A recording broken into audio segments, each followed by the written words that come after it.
Here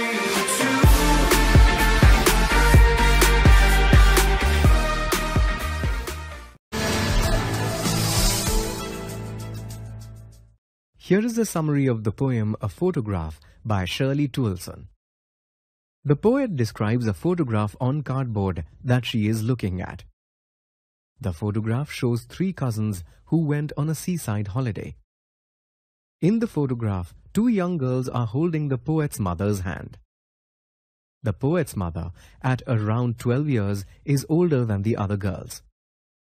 The photograph shows all three girls standing still on the beach, smiling through their wet hair at their uncle who was clicking the photograph. The poet reminisces that her mother was sweet-looking before she, the poet, was born. The poet observes that the sea which laps at the feet of the happy girls seems to have remained constant, as opposed to the girls who changed considerably as they grew older. The poet recollects how some 20 or 30 years after the photograph was taken, her mother would laugh looking at the photograph. She would ask the poet to look at Betty and Dolly, the two other girls in the photograph, and comment on how their parents had dressed them for the trip to the beach.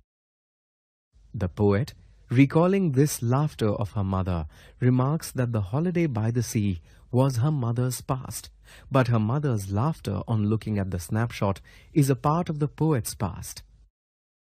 Both her mother's laughter and the memory of the laughter are tinged with the awareness of loss. Her mother laughed at the memory of a lost childhood, and the poet experiences loss by calling to mind the laughter that she can hear no more. She calls this labored ease, signifying the effort that has to be made to deal with any loss.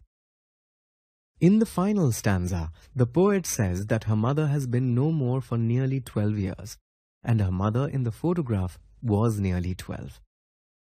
Thinking of this strange coincidence, the poet falls silent, owing to the immense loss that she feels.